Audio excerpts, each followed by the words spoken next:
I'm Jame Schaefer. I have a PhD in religious studies. I'm a systematic theology and ethics professor at Marquette University. We are a Jesuit research institution located in Milwaukee, Wisconsin, USA.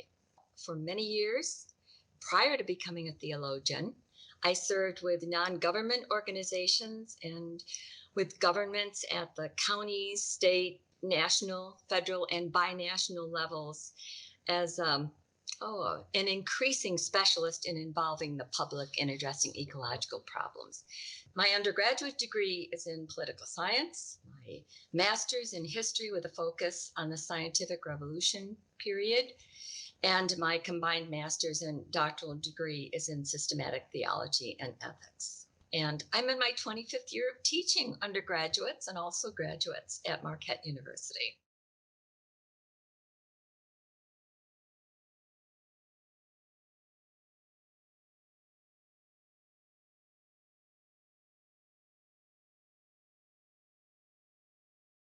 I became a theologian by stumbling into it. And everything I did in my doctoral program was done from an ecological lens. I mean, I came from environmental policy and from public participation in addressing ecological issues. So, I became a theologian almost just by an opportunity, a motivation to know more. This all was stimulated by a request that I had from the Science Advisory Board of the International Joint Commission for the Great Lakes to recommend a way of involving the public in Great Lakes issues. And there were many, and there remain to be many. So I considered possibilities, and I realized that one key category of people to involve would be members of religious organizations, religious communities, of which, again, there are many within the Great Lakes Basin. My hope was, or at least my thinking was, if people profess a faith, they should be motivated by the content of that faith to act accordingly. So my basic understanding at that time, and it was very basic, of the Abrahamic religions was that people who believed that God made the world possible and sustains it in existence, which is basic to the Abrahamic faiths, would want to respect and demonstrate their responsibility to God for how we function in the Great Lakes ecosystem. I realized that was so very basic that I needed to have more than just the basics. I needed to delve more deeply, especially into my own religion, which is Roman Catholic. That's when I enrolled in one course in ethics at the graduate level at Marquette University, and I was allowed by that professor to read everything that was assigned from an ecological perspective. So I was already there from an ecological perspective. I didn't have to be told. That was my lens. Again, I didn't have to make a transition from theological studies to ecology. I was there. I approached theological studies from that ecological perspective.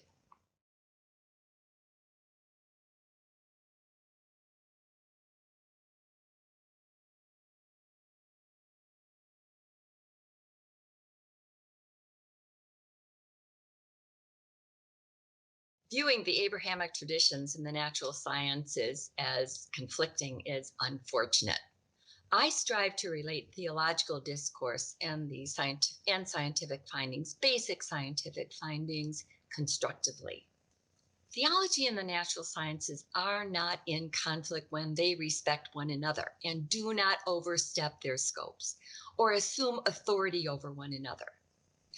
They're only conflictual when people do not understand the distinctiveness of the disciplines, of their ways of inquiring. When we approach the theology and the natural sciences from a respect for their distinctiveness, they become highly complementary. And what they provide then together with their contributions, a more comprehensive understanding of these issues and a way of resolving them. From my research, I recognize that written texts revered in Judaism, Christianity, and Islam were prompted in particular contexts of time, circumstances, and understandings of the world.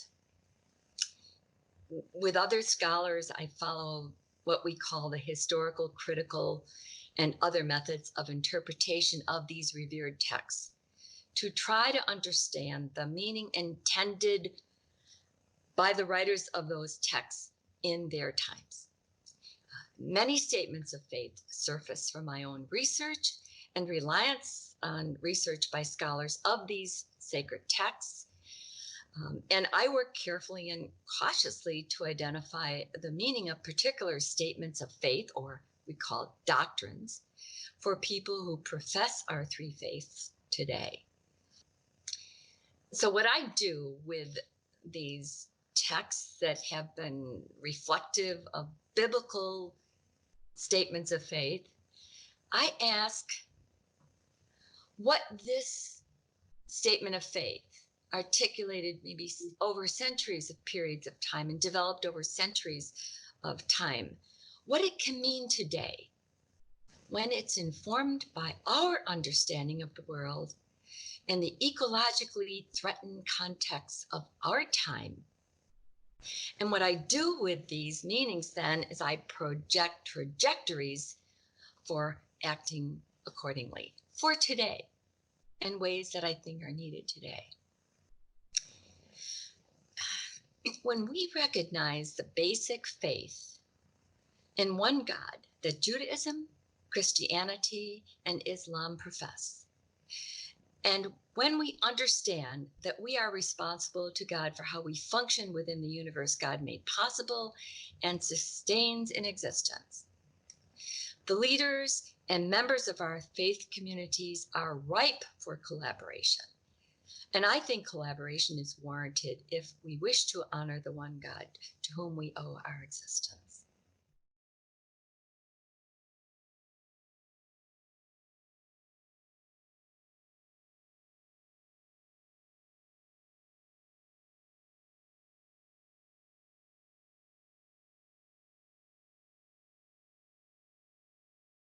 When we learned about the proposal to locate an interstate highway along the shores of Lake Michigan, which is incredible and contrary to the idea of an interstate highway.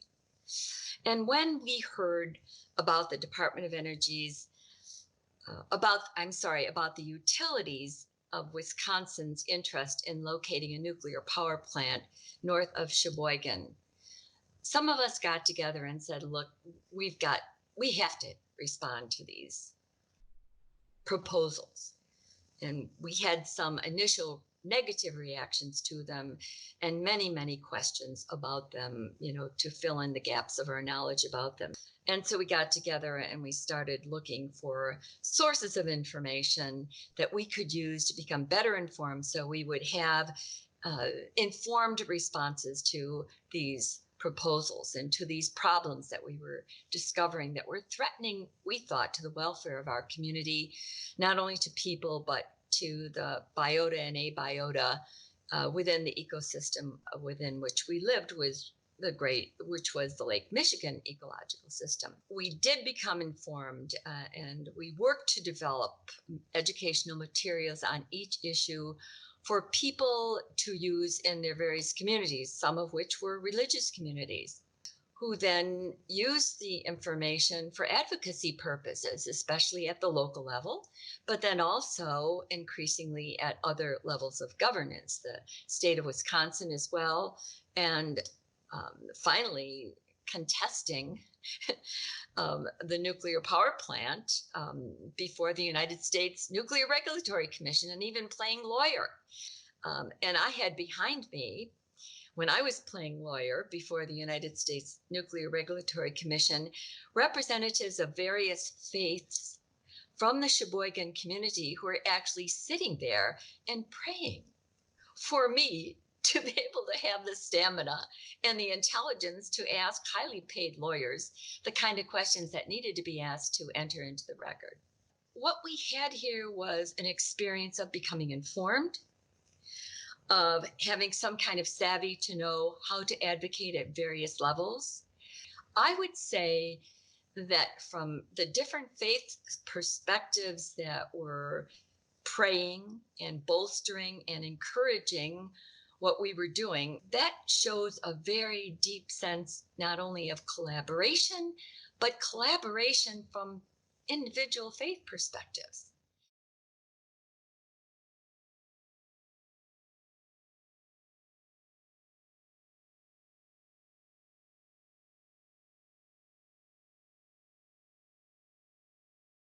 The more collaboration, the better. I spend a great deal of time academically, writing articles. But I also spend a great deal of time trying to bridge conservation science and religious communities. I'm not sure you're aware of my project with the Society for Conservation Biology, a 3-year project that resulted in early 2018 in what we have titled Guidelines for Interacting with Faith-Based Leaders and Communities, a proposal by and for members of the Society for Conservation Biology. It's this bridging that I think is so important. And it's bridging in a way to mitigate some of the messiness of the interaction of scientists and theologians, or scientists and leaders and members of faith communities.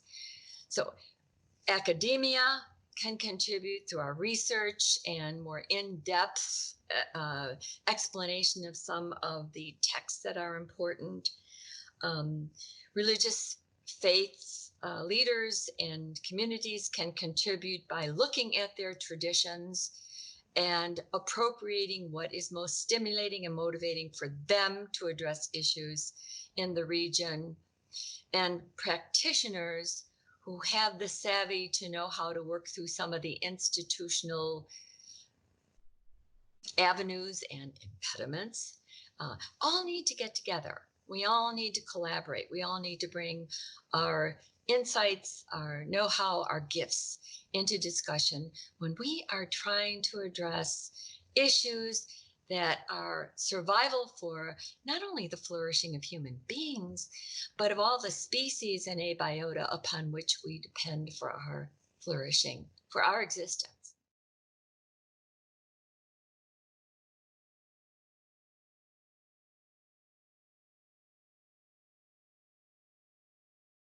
Without the collaboration of all religions, Judaism, Christianity, and Islam, as represented in the various communities in the Middle East and North Africa, we can never begin to address the many environmental problems, especially the problems with water availability in that region.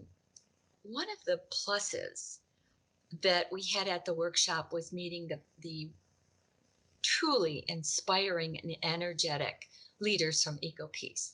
I've since become a member and a contributor, and I'm just so happy with their efforts. And I see the concentration that we had at the workshop on environmental issues coming together with the whole question of the challenge to peaceful living in that area coming together constructively.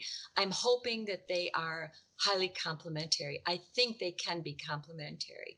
I think especially with some of the people that I met at Rhodes, who are so dedicated and so smart and so savvy about how to proceed and how to proceed diplomatically and respectfully with people in that area.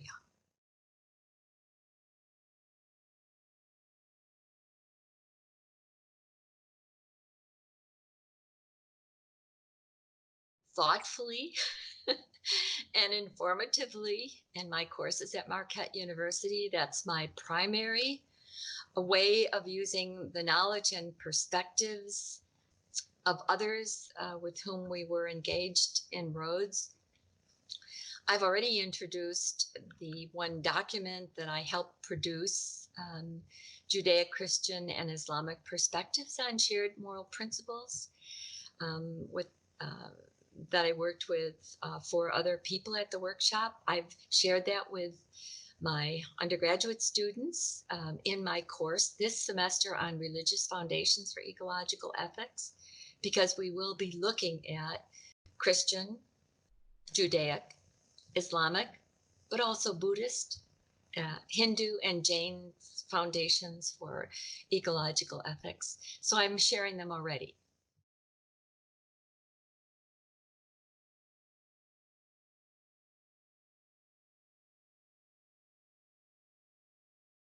It was meeting the scholars and the practitioners who are as dedicated as I am to addressing ecological concerns, but particularly concerns in the MENA region.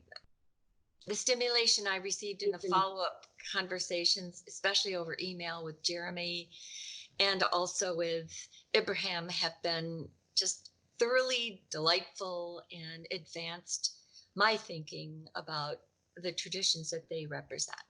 I'm truly grateful for what I was able to learn from them, even after Rhodes.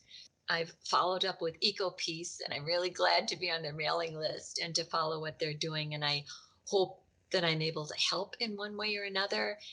But also the promising program that IAD has instituted through the United Nations, the Faith for Earth program.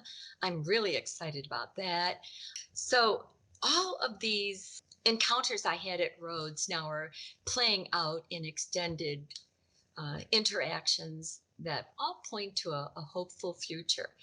Knowing how engaged they are just gives me more of a sense of energy to want to be more engaged and to be engaged with them in constructive ways.